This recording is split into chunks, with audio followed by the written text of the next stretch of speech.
Si algo tenemos todos en algún momento, en mayor o menor cantidad, es dinero. Nadie nos enseña a gestionar el dinero ni las cosas que van relacionadas con el dinero. Bienvenidos a la comunidad de Educación Financiera, un lugar donde expertos comparten su experiencia y conocimiento para que todos podamos aprender y mejorar la gestión de nuestras finanzas y conseguir una mayor libertad financiera. Si quieres formar parte de esta comunidad, suscríbete y ayúdanos a darle difusión. ¡Empezamos! Hola a todos, hoy tenemos con nosotros a Pepe Maciá, emprendedor, conferenciante en empresas, instituciones y centros educativos y asesor personal, familiar y coach financiero. Pepe, bienvenido. Hola Alejandro, muchas gracias por dejarme participar de tu podcast. Bueno, para los que no te conozcan, ¿quién es Pepe Maciá? Bueno, Pepe Macías es una persona a la mar de normal que la única particularidad que tiene es que nunca ha sabido trabajar para un tercero. Dicho así, rápido y fácil. Yo a nivel profesional, pues desde la universidad que monté mi primer negocio, que lo has conocido, es una academia de refuerzo universitario, era una academia de refuerzo universitario, la tuve hasta hace 10 años, duró unos 12 años este proyecto. A la vez, pues montamos escuela náutica, escuela de fotografía, varias historias. De ahí, pues pivotamos a llevar la gestoría pura y dura de contabilidades de empresas y demás. Y ahora, pues me dedico más a servicios particulares, como trámites de recién nacidos o trámites de herencias. Y a nivel personal, pues soy una persona muy familiar, muy amigable. Me encanta sociabilizar, conocer personas y me gustan los deportes de raqueta y de motor principalmente. Este es un resumen de quién soy. Qué bueno. Bueno, esto ya que lo mencionabas, Pepe y yo nos conocemos de hace muchísimos años, de cuando yo estudiaba en la universidad, que bueno, había asistido a la academia también de refuerzos no sé si recuerdo que era, creo que la asignatura de contabilidad, no me imagino, y alguna más, pero bueno. Sí, correcto. Nosotros éramos especialistas en contabilidades. Ujú. Y Pepe, y cuéntame un poco más de cuál crees que es el principal problema que te encuentras, ahora ya hablando más en el tema de la educación financiera, digamos que es el último proyecto que has arrancado. Ujú. ¿Cuál es el principal problema que ves en tus clientes con respecto a la gestión de sus finanzas? Pues mira, yo la verdad es que desde hace mucho tiempo, bastantes años, que bueno, yo de siempre he sido muy friki de las finanzas personales a nivel personal. En casa hemos tenido siempre un control del dinero, que entra y que sale, y bueno, unas metodologías, ¿no? Entonces, desde siempre, pues lo he compartido con mis amistades y más de uno me ha dicho, oye, ¿y esto cómo lo haces? ¿Y aquello por qué no me sale bien? ¿No? Las típicas preguntas, pues en conversaciones de amigos, sin más. Con el tiempo, ha ido pasando el tiempo y he visto que esto era un problema latente en la sociedad. El hecho de tener una falta de educación financiera total que a la gente no le permita estar organizada ni en su casa a nivel económico, ¿no? Entonces tienes unos ingresos, la gente recibe ese dinero, que es la nómina normalmente, y a partir de ahí tienes unos gastos. Todo esto, yo al final siempre digo una frase, ¿no? Que es, dedicamos 8 horas al día a trabajar y hago una pregunta, que es, ¿y cuántas horas al día dedicas a gestionar ese dinero que has dedicado? Al que has dedicado 8 horas para conseguir, ¿no? El ejemplo que pongo siempre es, dedicas 1 hora, con suerte 2 horas al día a hacer deporte, pues por ejemplo juego a pádel y tengo un profesor de pádel 2 horas a la semana, ¿no? Y con el dinero dedicas, aunque sea tú mismo, un tiempo para gestionarlo. Entonces, viendo que esto no lo hace nadie, es cuando he visto un problema en la sociedad y lo he enfocado vía conferencias, que es como has explicado lo que estoy haciendo en diferentes centros, empresas, colegios y demás, y tratando de transmitir esa necesidad de control y de autogestión del dinero que ingresamos en casa y que gastamos y tratando de motivar al ahorro en diferentes prismas. Ujú. ¿Y hay algún patrón de comportamiento común que veas? Porque yo siempre digo, y seguro que no sé si estás de acuerdo, que la gestión del dinero y sobre todo la gente que llega al éxito económico es simplemente un tema de comportamiento. Evidentemente hay casos excepcionales de gente pues, que vende su empresa y tiene un gran inflow de capital, pero al final, en resumen, no deja de ser un tema de comportamiento de largo plazo. Entonces, ¿qué ves tú, algún patrón de comportamiento que veas que se repite una y otra vez en las familias o en las personas que asesoras? Sí, es un patrón además muy evidente, que es que el objetivo de las personas en general, a grandes rasgos, es llegar a final de mes. Y es gestionar el dinero hasta final de mes. El pensamiento a largo plazo es un pensamiento del cual hay una carencia tremenda y comparto contigo que es el imprescindible y el necesario para tener tranquilidad financiera toda tu vida. Hay quien habla por ahí, ¿no? De la independencia financiera y el sueño financiero y cosas así. Yo no me voy tan lejos.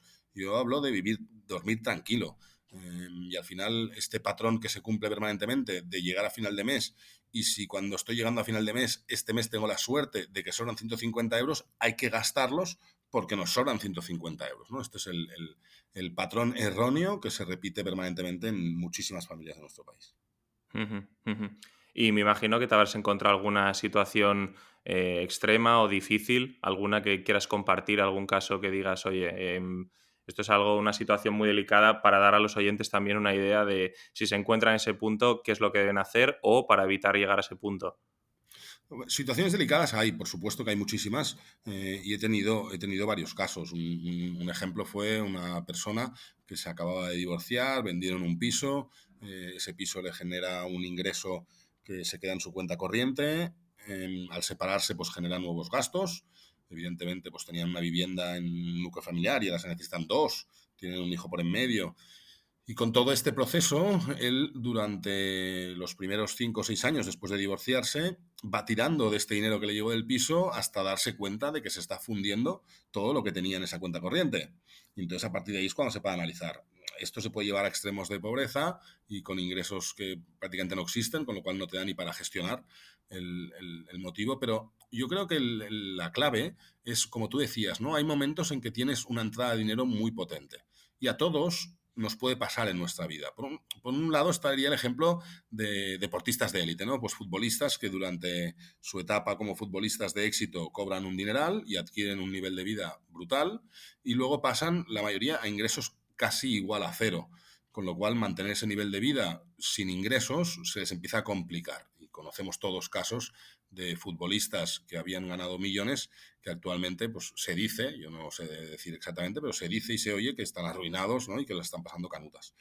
Ujú. Pero más allá de esto, a todos nos puede llegar un momento de una herencia, a todos nos puede llegar un ingreso extra por lo que tú dices, ¿no? Uno vende una empresa, el otro vende un inmueble que no sé qué. Por mil cosas tenemos momentos en la vida en los que nos pueden llegar ingresos fuertes o más fuertes a lo que estamos acostumbrados y o tienes unos patrones y una conducta adecuados para gestionar eso o en ese momento nos podemos volver locos. Para acabar con esta pregunta, hay una estadística que seguro que la conoces, que es flagrante, que dice que de cada 10 personas que les toca la lotería, y no hablo de 5.000 euros en la 11, hablo de que les toque un euromillón o una cosa gorda, de cada 10 personas, 7 son más pobres al cabo de 5 años de lo que eran el día que les tocó la lotería. Claro, Claro. ¿esto por qué pasa? Solo hay una respuesta. Falta de educación financiera. Te vuelves loco cuando ingresas y en 5 años te lo has fundido. Ujú.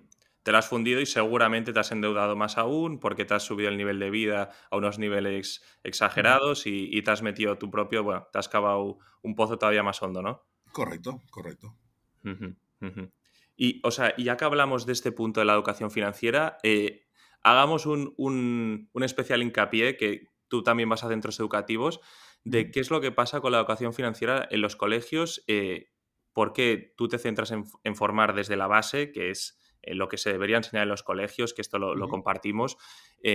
¿Por qué no se enseña nada, absolutamente nada? Porque yo puedo entender que si a mí, por ejemplo, en mi casa nadie me lo ha enseñado, pues puedo entender que será porque a ellos tampoco se lo enseñaron y bueno, es un ciclo que va pasando en generaciones, pero de ahí que luego en el colegio nadie te explique nada y en la universidad tampoco, ¿qué es lo que falla en nuestro sistema educativo? ¿Por qué crees que es así? Yo, hay a veces que incluso no soy una persona para nada conspiranoica, pero que he llegado a pensar que incluso al propio sistema le interesa que las personas no tengan este conocimiento, pues para poder vender una serie de productos financieros y bueno, evidentemente esto es una idea que se me ha pasado por la cabeza, pero no tengo absolutamente ninguna prueba de ello. Pero ¿tú por qué crees que es así y qué crees que es lo que está fallando en el sistema?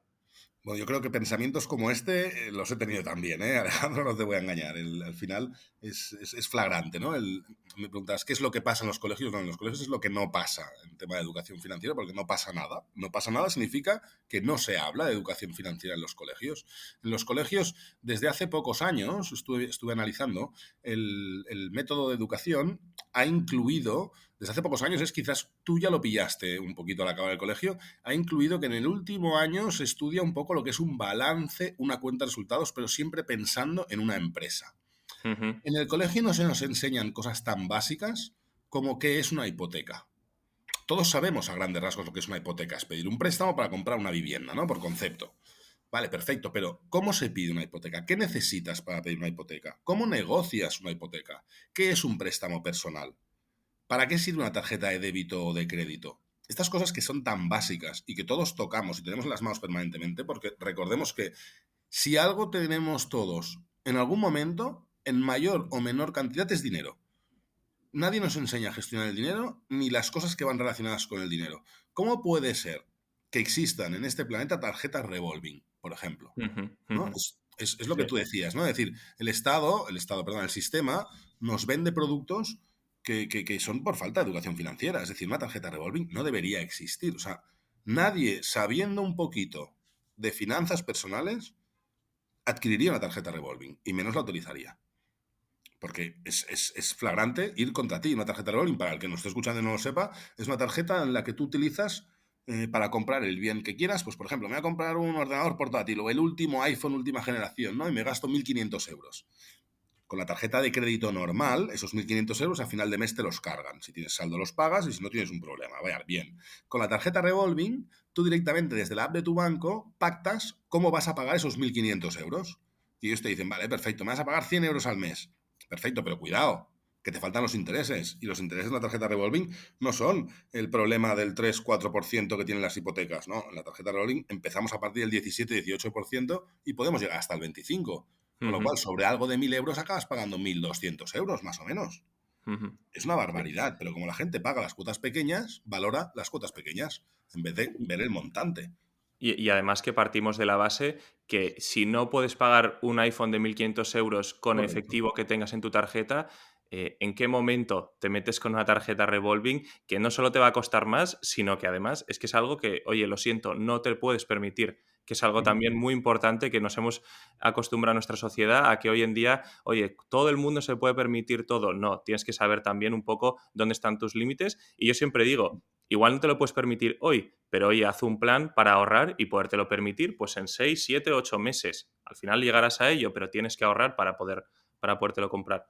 Correcto, yo también lo digo siempre, es decir, o sea, si tú estás dispuesto hoy a pagar 100 y ciento y pico euros al mes por algo, no lo compres, ahorra esos 100 euros al mes y cuando los hayas conseguido entonces lo compras, pero lo compras sin préstamo, lo compras sin intereses, te sale más barato al final. Y al final el gesto de pagar 100 euros cada mes lo has hecho igual, te los pagas a ti en un sobrecito que ponga iPhone y cuando tengas los 1.500 vas y lo compras, en vez de pagar pues casi 2.000 euros por el iPhone por culpa de los intereses. Al final es un tema de organización y es un tema de romper los moldes de esta sociedad en la que vivimos, como decías, hiperconsumista y con inmediatez. Todos queremos tenerlo todo para allá. Claro, esto hace que la gente tire de préstamos por un tubo. Otra cosa es que tengas una necesidad urgente por, yo qué sé, a mi hijo le ha pasado no sé qué y la operación hay que llevarlo a no sé qué país y no sé qué médico y esto me va a costar tanto dinero. Bueno, en ese caso habrá que analizar. Seguramente si llevas tiempo haciendo bien tus finanzas personales, podrás recurrir a tus propios ahorros. Pero si no, sería uno de los pocos casos en los que yo justificaría poderse endeudar. Ujú, ujú. Y Pepe, hablemos un poco, que lo mencionabas antes, un poco por encima de la hipoteca, ¿no? Porque sí que es cierto que la hipoteca, sobre todo aquí en España, es algo que está muy arraigado, el tema de la propiedad de vivienda. Y al menos yo lo que veo es que muy pocas personas saben o entienden exactamente lo que es la hipoteca y que probablemente es la decisión más importante que vas a tomar en tu vida, porque te estás ligando con un banco para los próximos 25, 30, 35 años. Eh, ¿Qué opinas tú? Porque yo evidentemente tengo una decisión personal, pero luego también he escuchado de amigos, ahora me viene a la cabeza el caso de un amigo que recuerdo que recién casado, pues me vino encantado diciendo, él trabaja en una entidad financiera y me comentaba, pues mira, nos hemos podido comprar un piso porque el banco pues, nos ha dado un 110% a la hipoteca. Claro, Claro. yo me eché las manos a la cabeza al escuchar eso, viendo sobre todo porque me lo contaba con una sonrisa de lado a lado. Sí, sí. Entonces, ¿qué opinas tú? Bueno, opino que en este país han hecho barbaridades. Se compraban coches a 30 años, ¿no? Con este mismo ejemplo que tú dices del 110%, que entiendo que en su caso era para financiar obras. hay casos en los que se metía el coche, ¿no? Y yo compraba el piso y como me daban el 100 y pico %, me compraba un coche y pagaba el coche a 35 años, ¿no? Estos son barbaridades. Al final, como tú decías, una hipoteca es posiblemente, a nivel finanzas personales, la decisión más importante que tomamos en nuestra vida, por el tiempo que dura y por el importe que es, ¿no? Por ambos motivos. Entonces, yo no sé si, o sea, no tengo la respuesta perfecta a si es mejor comprar, alquilar, etcétera, etcétera. Sí que tengo claro que cualquier inversión, ya sea para primera vivienda o para poder alquilar luego como negocio, por así decirlo, el piso o la vivienda que compremos, cualquier inversión en ladrillo puede ser positiva, sobre todo si la haces con cierta visibilidad en una zona correcta y demás. No voy a entrar a valorar inversiones, ¿eh? Pero esto es positivo, al final es un seguro de vida. Todos tenemos un coste, si queremos tener una vivienda, un coste mensual. Unos lo llaman alquiler y otros lo llaman hipoteca. Todos tenemos un coste mensual. Con lo cual, partiendo de aquí, lo interesante no es decidir si me interesa hipotecar mi primera vivienda o me interesa pagar un alquiler. Yo creo que lo interesante es decir, ¿cuánto puedo asumir yo al mes de coste de vivienda? Entonces me es igual asumirlo vía alquiler o vía hipoteca. Cuando estamos hablando de finanzas personales, estamos hablando de ese dinero que sale cada mes que tengo que gestionarlo. Con lo cual, si yo estoy gestionando un pago por una vivienda, me es igual que lo llames alquiler o que lo llames hipoteca, tengo que ser consciente de hasta dónde puedo llegar. Sí que es verdad que la hipoteca te permite menos fallos y el alquiler sí que te permite correcciones a lo largo de la vida. Porque si por lo que sea hay una época en la que los ingresos bajan, puedo cerrar ese contrato de alquiler y meterme en otro piso. Es decir, el alquiler, por así decirlo, tiene una visión más cortoplacista y la hipoteca tienes que estar muy seguro de que vas a poder cumplir aquello. También otra recomendación que hago siempre a todos los que tienen hipoteca es, te haces la hipoteca, perfecto, empiezas a pagar, me invento, 600 euros al mes, y yo te diría, págate 600 al mes a la hipoteca y págate a ti mismo 100 más para amortizar la hipoteca. Que me es igual que la amortices cada mes o que acumules de 1000 en 1000 o de 10.000 en 10.000 para ir amortizando hipoteca. Pero la hipoteca, cuanto antes te la saques de encima, mejor. Porque si vienen mal dadas, seguramente sea el gasto fijo más grande que tengas en tu cuenta de resultados. Ujú. Y hablemos también un poco del ahorro. Al final, bueno, el otro día lo miraba por curiosidad cuál fue el salario promedio de un ciudadano español en 2022 y era alrededor de 2.000 euros brutos al mes. Correcto. La famosa pregunta aquí es, ¿crees que se puede ahorrar sobre todo en ciudades como Barcelona, Madrid, Bilbao, bueno, ciudades más costosas, San Sebastián? ¿Qué opinas tú al respecto? Porque yo siempre escucho que todo el mundo se queja de que es imposible ahorrar, sobre todo en estas grandes ciudades, pero ¿qué opinas tú al respecto? Sí, o sea, estoy de acuerdo contigo, ¿eh? Todo el mundo dice es imposible ahorrar en estas grandes ciudades y todo el mundo te lo dice con un iPhone en la mano, ¿eh? Por concepto, ¿no? En estas grandes ciudades se ve mucho con un coche bestial conduciendo y tú vas de copiloto y te dicen esa misma frase, ¿no? Entonces, yo lo que creo es que todos somos capaces de ahorrar como mínimo un 10% de lo que ingresamos. Y eso tendría que ser una norma para todo el mundo, una norma que en países como Estados Unidos está muy inculcada y invierten mucho su ahorro pensando en la jubilación, y en países como el nuestro cero inculcada. El ahorro no está inculcado en la sociedad española.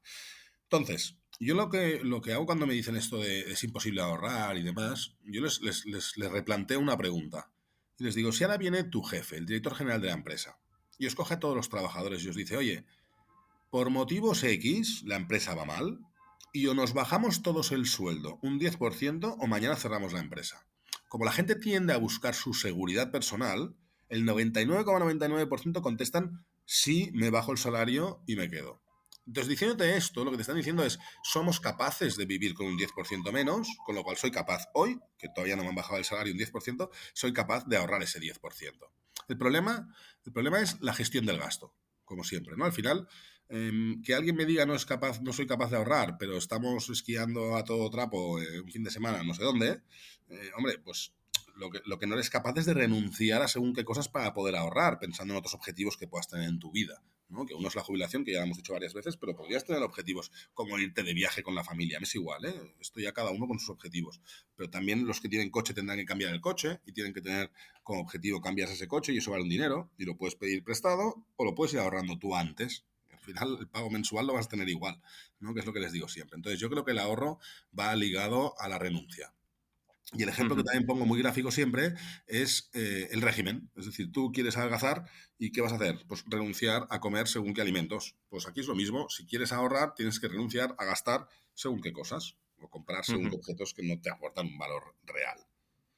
Eso es, o sea, al final todo se puede, pero es un tema de lo que decíamos antes, de comportamiento. Y yo esto es algo que he contado anteriormente. En mi caso personal yo era nefasto, no como tú que desde joven lo habías vivido en casa, y yo en mi casa no había ningún tipo de al menos formación a nosotros, a los hermanos.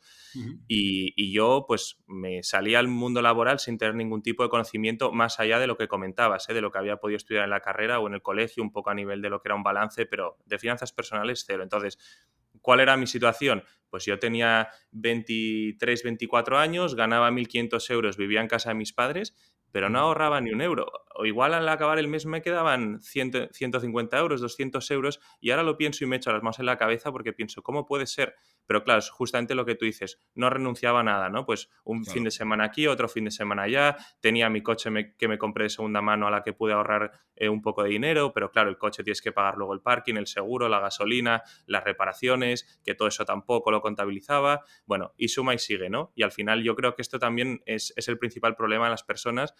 Estamos acostumbrados a no renunciar a nada. Si Sí, vemos en Instagram, pues que el influencer de turno se está ahí pegando unas vacaciones brutales en Cancún, pues yo también me quiero ir de esas vacaciones y voy a hacer todo lo posible, ¿no? Con tal de ir a la misma playa y sacar las mismas fotos. sí, sí, sí. Y yo no digo que no se pueda hacer, porque realmente Todo. lo pienso. Claro que sí. Todo se puede hacer, todo se puede hacer. Es simplemente un tema de planificarse, de estudiar y de tener un objetivo en mente, sea que el objetivo sea ese viaje, ese coche, ese piso, lo que sea, pero estar alineado con tu pareja y decir, oye, ¿cómo hacemos para llegar a ese objetivo? Y evidentemente en el camino hay que tocar renunciar, porque ojalá llegue un día en el que seamos personas que ganemos 10.000 euros al mes, pero mientras no lo somos, pues hay que hacer este tipo de control mucho más a detalle, está claro. Correcto, correcto, sí, sí, comparto al 100% lo que has explicado, porque todos hemos vivido experiencias como estas, ¿no? Y un poco te has ido a cuando tenías esos 20 y pico años, ¿no? Entonces, cuando he dado charlas en colegios, en estas conferencias, explico el ahorro, entonces la gente me dice con el ahorro, hombre, es que hay épocas en las que ahorrar es más difícil, ¿no? Y ahora que tenemos niños, los gastos se van disparando y demás. Y sí, es verdad, los gastos se disparan. Pero les digo, pero es que cuando eras joven, vivías en casa de tus padres, tenías tu primera nómina, que podías ahorrar el 90%, ¿no? Tampoco ahorrábamos porque ahí nos gustaba hacer de todo con nuestros amigos. Entonces, siempre es un mal momento para ahorrar porque siempre tenemos una mejor excusa para gastar, ¿no? Es la respuesta que digo. Y al final, todo esto no lo digo para tocar las narices a nadie, ¿eh? Lo digo simplemente para que la gente pare y reflexione. Y diga, ostras, pues es verdad, si yo realmente necesito el iPhone 14 o con el 10 voy bien. Pues con el 10 seguramente vayas bien y ahí te has ahorrado un dinero. Todos necesitamos un teléfono móvil hoy en día, eso está claro. Y no puedes tampoco tener el peor teléfono del mundo. Yo tampoco pretendo ser el tío más rico del cementerio, que hoy no lo sería ni muchísimo menos, ¿eh? Pero por aquello de guardar me refiero, ¿eh? Pero o sea, yo vivo con normalidad y mis gastos son normales y habituales. Lo que no tengo son cosas que desfasen de mi presupuesto, ¿no? Y al final es lo que intento transmitir. Es decir, yo tengo un plan estratégico, tengo un presupuesto para ocio, tengo un presupuesto para casa y entonces intentamos cumplir ese presupuesto. Que los presupuestos están para romperlos, lo sé, pero a mí romper el presupuesto me preocupa y hace que yo tenga que corregir sobre estos gastos. Si, oye, si la compra ha subido, ¿no? Ahora que está de moda bueno, de moda, estamos viviendo un problemón con la inflación, la cesta de la compra, nosotros somos 4 en casa, me ha subido un 20 y pico % a mí el cálculo. Luego cuando lees estudios y tal, te habla de que la cesta de la compra del supermercado ha subido un 16%. Mi experiencia personal es que ha subido un 20 y pico %. Pero todo esto yo tengo que trabajar sobre mi presupuesto para corregirlo. ¿Que me ha subido la inflación en casa con la cesta de la compra? Perfecto, pues oye, nos iremos un fin de semana menos cada 2 meses. Y con esto arreglo el problema, ¿no? Y esta renuncia me permite mantener el mismo nivel de vida renunciando a un fin de semana cada 2 meses, que tampoco es Que un puedes vivir gran sin problema, ello. ¿sabes? Claro, claro. Claro. Ahí está. Y este es el juego. Una vez tienes una estructura y un plan hecho, modificar sobre el plan es sencillo. Pero si no tenemos plan y vamos al tuntún, y lo que digo siempre, ¿no? Una de las cosas claves es el control del dinero. Si tu manera de controlar el dinero es miro la app del banco, ¿tengo saldo? Sí, venga, tiro. Eso es. Esto no es control, ¿sabes? Y Esto no es control. pasando la tarjeta sin ningún tipo de control. ¿Qué otra cosa que he empezado a probar desde hace un par de años y la verdad es que me sirve, que es de vez en cuando sacar dinero en efectivo y pagar durante una semana todo en efectivo?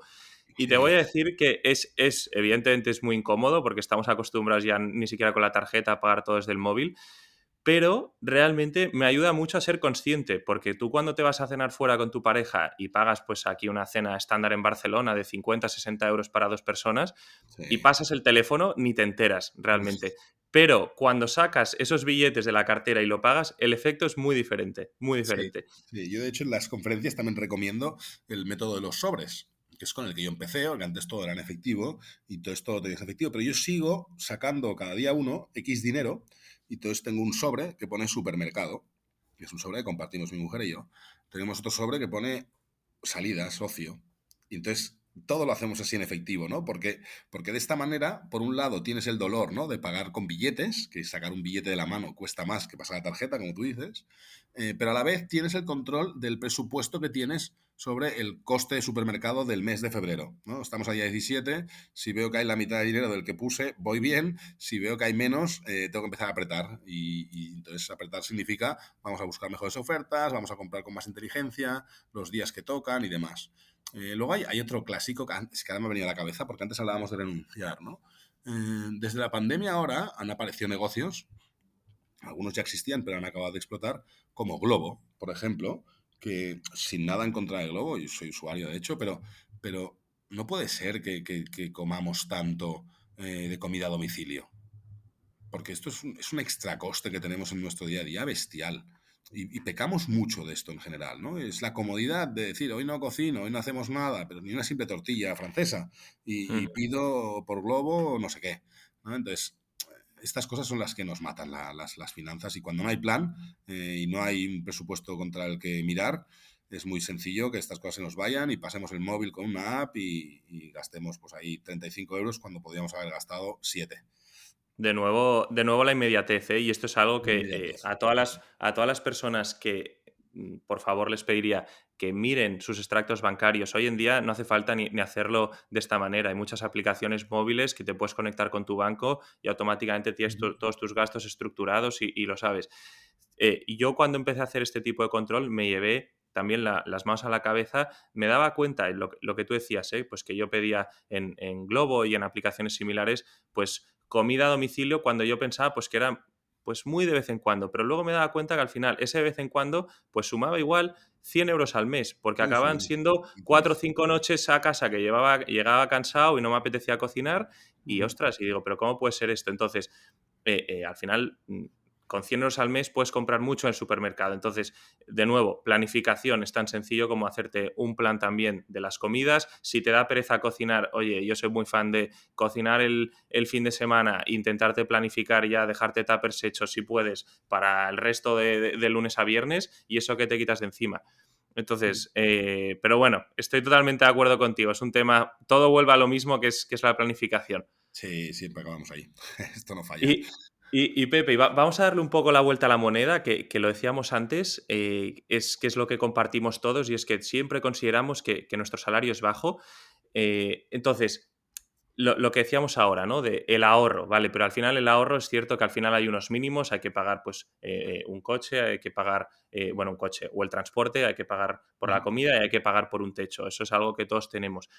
Pero muy pocas personas le dan la vuelta a la mentalidad y piensan, oye, a nivel de ingresos, el techo es infinito, es decir, nadie te pone ningún techo en eso. Lo que pasa es que nosotros siempre equiparamos por defecto a que los ingresos es nuestro salario. Entonces, yo lo Ujú. que veo es que muy pocas personas salen a buscar cómo generar nuevas fuentes de ingresos. Yo, por ejemplo, algo que empecé a hacer desde hace un par de años es que descubrí 2 nuevas fuentes de ingresos que me generan un pequeño extra todos los meses, además de mi salario. Y creo que hay una concepción de base errónea, que es eso que decía, las personas creen que su salario es todo el dinero que pueden ganar. ¿Qué opinas de este punto también? De tener 100%, diferentes fuentes de 100% de ingresos. acuerdo. 100% de acuerdo con lo que estás explicando. De hecho, también en las conferencias lo suelo recomendar. Al final, nosotros tenemos por un lado la nómina, por norma, luego habrá quien sea autónomo y su nómina no sea estable o constante, ¿eh? Pero todos tenemos un ingreso que viene por nuestro trabajo y todos deberíamos buscar ingresos diferentes que nos permitan mejorar nuestra entrada de dinero. Una cosa que hacemos en casa, y lo explico porque esto lo puede hacer todo el mundo, ¿eh? O sea, por un lado, esto no lo hago en casa, ¿eh? Por un lado, hay personas que tienen virtudes y que tienen facilidad para hacer algo que puede interesar a otras personas. Hay quien da clases, hay quien pinta cuadros, hay quien repara no sé qué. Y por ahí puedo sacar un extra, ¿no? Más allá de mi trabajo. clases particulares me refería. Pero por otro lado, todos tenemos cosas que tiramos a la basura, objetos que en vez de vender porque nos da pereza, los lanzamos y demás.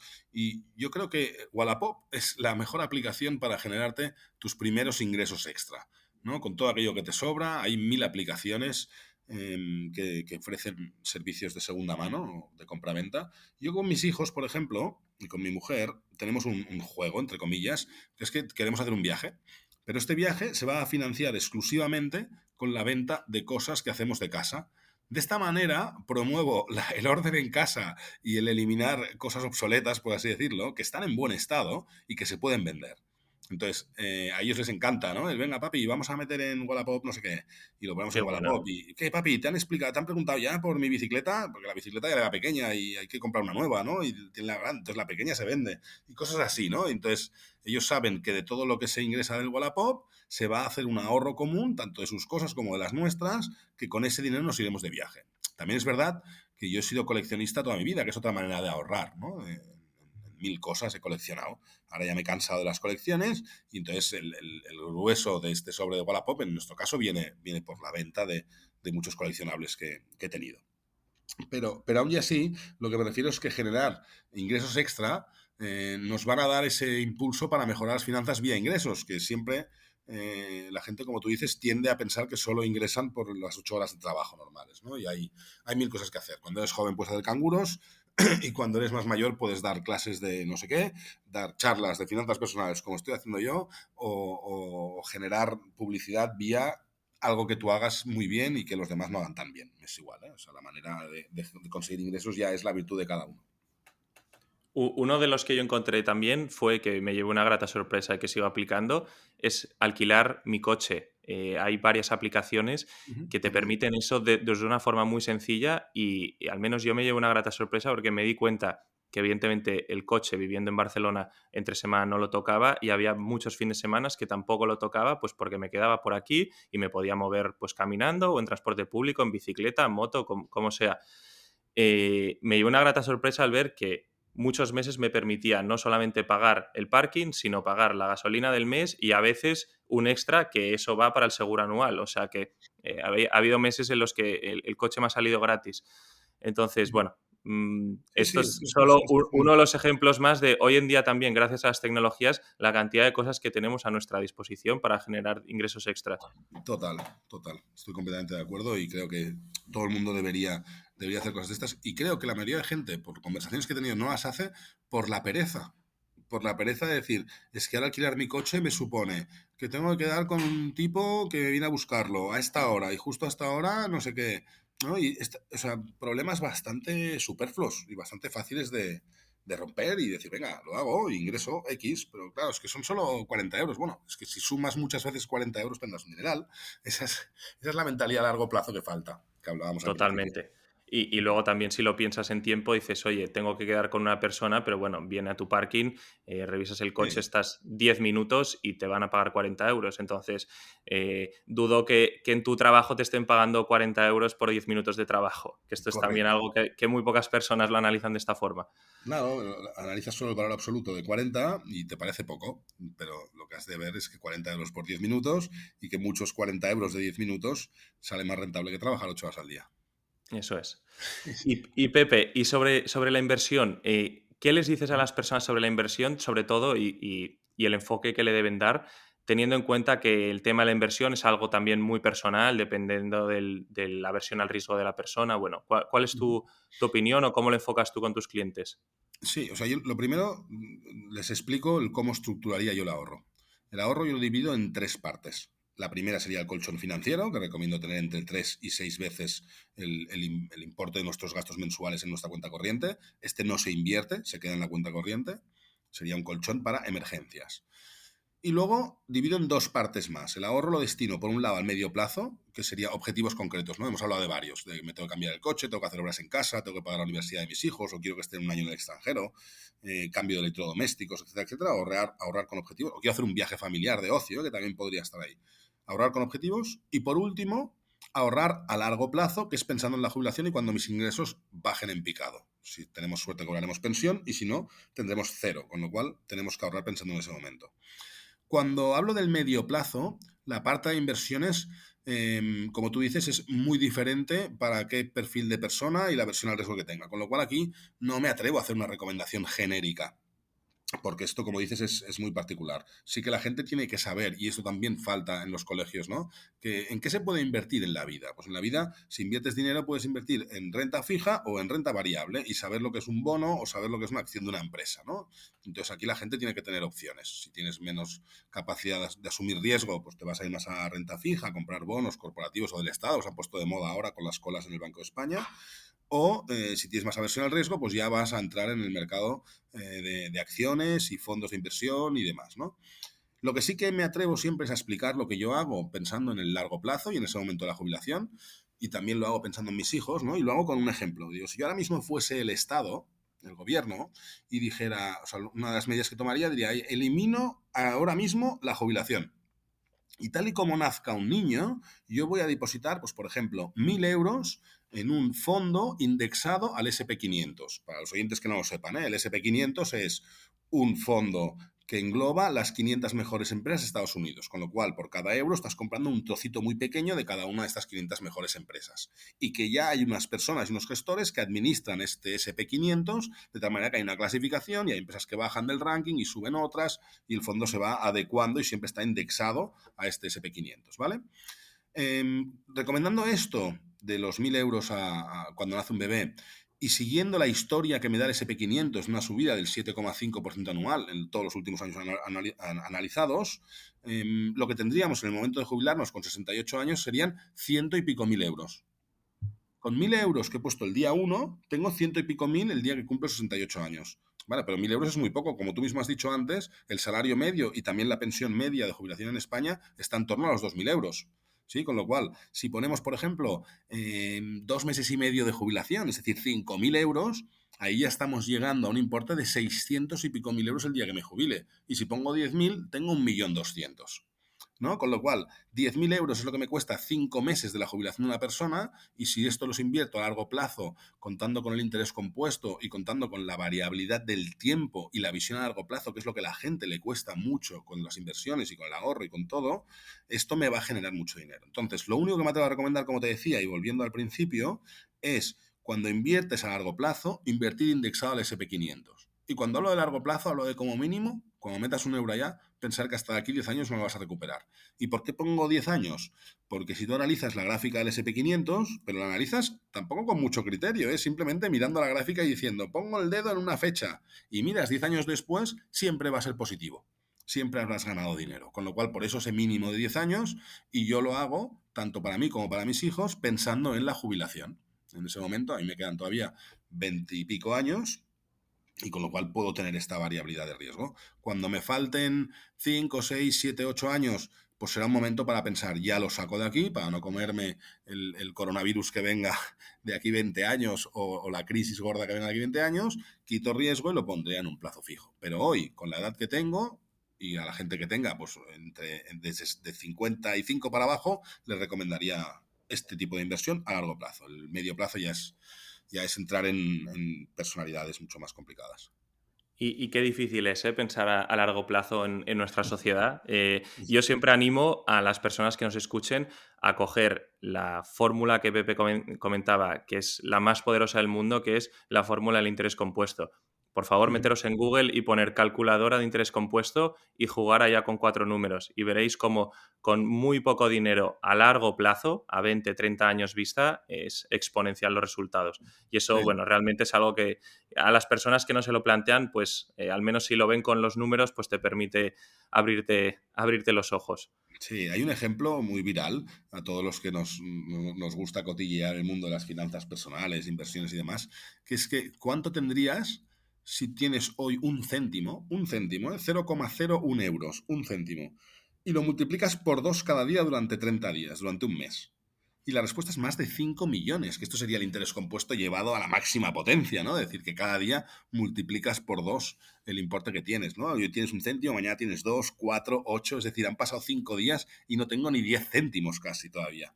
pero cuando vas multiplicando hay un momento que ya multiplicas miles, luego multiplicas millón y pico por 2, y entonces todo esto llega a casi los 5 millones en 30 días. Este sería el ejemplo bestia del interés compuesto. Qué bueno. Os animo a todos a jugar con ello. Y Pepe, y ya para terminar, vamos, si te parece, hagamos un ejercicio de un caso promedio. Cojamos el ejemplo que hemos mencionado antes, una pareja que en promedio ingresa 4.000 euros, 2.000 euros cada uno y pagan 1.200 euros de alquiler. Un caso muy típico que podemos encontrar en miles de casos de parejas en España. ¿Cómo deberían distribuir los 2.800 euros restantes que tienen al mes? A grandes rasgos, ¿eh? No nos vamos. Antes hemos hablado un poco de porcentajes, pero más o menos. Yo el análisis que hago incluyo los 1.200. Ahora te lo cuento para que lo entiendas bien. Es decir, yo lo primero que recomiendo, pues como me han enseñado libros como Padre Rico, Padre Pobre, es págate a ti primero. Es decir, lo primero que tienes que sacar del dinero que ingresas es el ahorro. Hemos hablado antes de un 10%, la horquilla correcta sería entre el 10 y el 20%, es decir, si ingresamos 4.000 euros, tenemos que ahorrar entre 400 y 800 euros. Eso es lo primero. Lo siguiente sería afrontar todos nuestros costes fijos, donde está este alquiler de 1.200. Si tienen hijos, estaría el colegio de los hijos. Si no tienen, también seguro que tendrán suministros, pues la luz, el agua, el gas, teléfono, etcétera. Tendrán la cuota del gimnasio porque son socios, el seguro de casa, el seguro del coche. Todos estos serían los gastos fijos, aquello que pagamos, si no cada mes, al menos una vez al año como un seguro, ¿vale? Que eso tendría que ocupar entre el 50 y el 60% de nuestros ingresos. Aquí es donde suelen venir los grandes problemas de las personas. Aquí es donde se encuentran que no consideran un gasto fijo aquel café que se toman debajo de casa cada día, que es el gasto hormiga por excelencia, ¿no? Que te lo podías tomar en casa por 30 céntimos, te lo tomas justo en el bar que hay justo debajo por 1,50 €, ¿no? Entonces ahí has palmado 5 veces más de lo que podías. O vas al Starbucks, que se ve mucho en los jóvenes. Sí, entonces ya vale 8 euros el café, ¿no? Y ahí ya no, eso es un crimen, eso es. Sí. Entonces, como te decía, ese 50-60% sería la horquilla de gastos fijos, donde incluyo ese alquiler de 1.200 euros. Y luego tendríamos 2 cajones de gasto más. Uno sería el de compras. Compras, aquí incluyo todo lo que sería ropa, regalos, objetos para casa, que se funde una bombilla y tengo que cambiarla, o que hay que modificar el puño de una puerta, o lo que sea, ¿no? Cosas estas de mantenimiento de casa. Y la ropa, pues tanto de los niños como de los adultos. Y por último, que esta sería, también entre un 10 y un 20%, igual que la del ocio, que sería otro 10-20%, sería la última caja de gastos, donde aquí lo que explico siempre es, nosotros nunca ahorramos o nunca organizamos nuestro presupuesto pensando en el ocio, porque es como lo que sobre. Pero esto también lo hacen mucho la gente que no ahorra, es decir, normalmente la gente tiene una filosofía de vamos gastando y lo que sobre lo ahorro.